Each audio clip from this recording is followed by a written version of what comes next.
Final question from Cheryl Twomey, who asked me to do this late so she could watch because she apparently because I only come in the second hour. And this is basically, I just kind of almost teed this up. I'm glad I saved this for last because I want to close on this. How do we walk the fine line between humanitarianism, letting people in who are truly in need, and ensuring America's safety and letting no one in? That's the whole issue. That's the whole thing.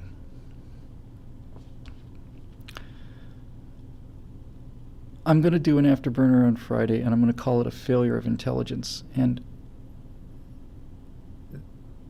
here's the thrust of it. The people that say that by fighting the radicals and by trying to protect American culture, we are demeaning and harming other Muslims are wrong.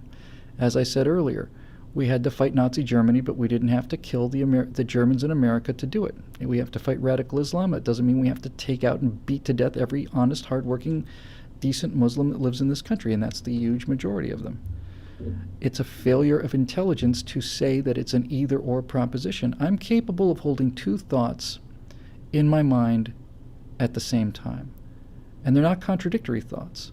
I'm capable of saying this. The huge majority of Muslims in this country are peaceful people who live here in tranquility with the rest of us, and in many, and if not most cases, are tremendously virtuous people with very strong family values and so on. They have foregone what their religion commands them in order to live under the new religion, which is the religion of the Constitution of freedom and the American system. If we retaliate against this people, we lose our soul. We lose our soul. We lose the essence of what America is. And it's a failure of intelligence to say that it's either or. And that's what the left says. The left is terrified. The left is cowardice. The left is nothing but cowardice. So the left does not want to fight them. They don't not only do they not want to fight Islam, radical Islam. I just did it again. I just felt it's not radical Islam. It's Islam. There's moderate Islam. There's apostate Islam. But they don't want to fight Islam as it is because they don't want to fight anybody because they're cowards. So they will say, because they don't want to fight, they'll say, see, it's un-American to fight. It's un-American to fight. Obama says this all the time. That's not who we are, as if you know. As if you know who we are, Obama. By the way, I called him a traitor once or twice, and I just recently caught myself. He's not a traitor. In order to be a traitor, you have to be one of us and then sell us out. He's never been one of us. He's a foreign agent. He's not a traitor. So I am capable of keeping, I have the intelligence, and you do too, to keep two things in mind.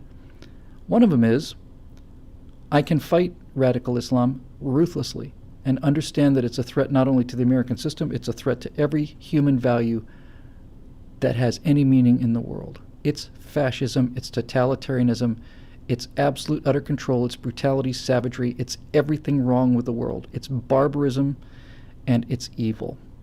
And we can fight this. And we can fight it without fighting the Muslims who don't adhere to it. And the point I made at the beginning of the show, and that's why it's a good close, is that if we don't fight the ideology and kill the jihadi warriors, then we are essentially abandoning the field to them. If we're not ready to fight for this civilization, if we're not ready to defend these values with our lives and fight for them, then they will conclude correctly that the future belongs to those who do not insult the Prophet of Islam. So we can go over there and bomb them to smithereens, and if we have to put troops on the ground after an attack on this country, I don't think we do it before, but if they do something like that and we have to go send guys over there to die to get every last one of them, that's why we have warriors. They go over there, they kill them, and they come home. And then if they start uprising again, we just mow the lawn and we just keep hitting them until they decide to give up. But we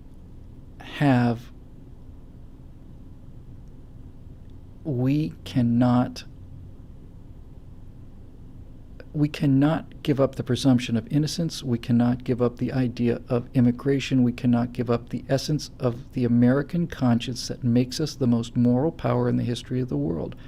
We cannot give that up. We can do both at the same time. This is what the left is saying. As I said, they're cowards. So they're saying, if you fight them, we lose our soul. No. We can fight them and not only keep our soul, We can fight them and preserve the best of what we are by fighting them in the way that we fought the Germans. We didn't have to kill every German American in order to fight the Germans. We fought the Germans, and we beat them. We fought the Russians, and we beat them. We didn't have to kill every Russian in America. We didn't have to kill every Italian in America in order to fight them. We're smart enough to understand that they're innocent people and guilty people, and we're going after the guilty people. But we also have to have the social confidence and the fundamental self-respect and the fundamental self-love to understand that this is the greatest society in the history of the world, and we're prepared to defend it. We're not going to just roll over and die. They are, the left is, but we're not. That's the difference between us and them. And if anybody has any doubt, by the way, if Michael Moore or Janine Garofalo or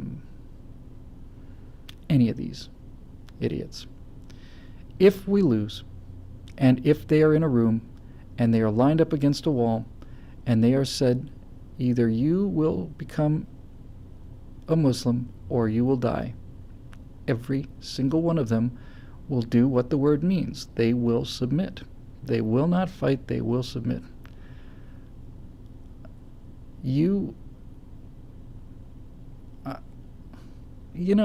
Life has been good to me. There are a lot worse ways to go than in a gunfight defending this country. I don't think it's going to come to that. I sure hope it doesn't. But I think that these guys, these terrorists, these jihadis who are convinced that the West is dead and has a death wish, I think if they try that stuff here, they're going to be in for a bit of a surprise. I think the old girl's got a little life in her yet,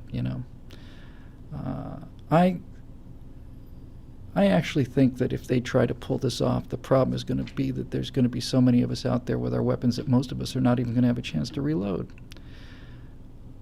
And so when people ask me, why do you need a gun and why do you have the Second Amendment? I say, well, to protect ourselves against the government, to protect myself against crime, but also so that I don't have to sit across from an open door and watch people gunned down in cold blood by murderers and not be able to do anything about it.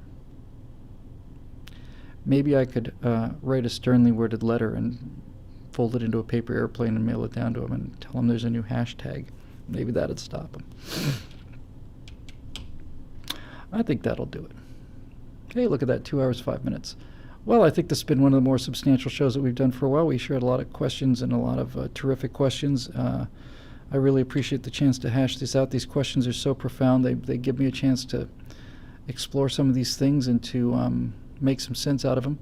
I will close with the same commercial that I closed with in the beginning. If any of this makes sense to you and you think that this is a way to help win this battle, I need your help.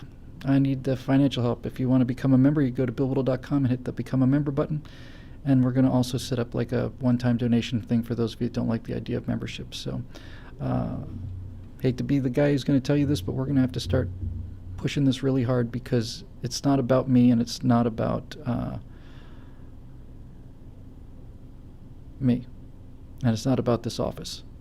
Somebody who understands this has to get this message out to the American people in a way that's palatable. And if you're watching this on YouTube or whatever and you can help, we could sure use it. It's BillWhittle.com, and there's a little Become a Member button up there. And I'm afraid I'm going to have to be leaning on this hard now because I can't bear to be out of this fight. I can't bear it. I can't stand it. I can't live with myself. And I do not have the means to do this on my own. So any help you could give us would be deeply appreciated.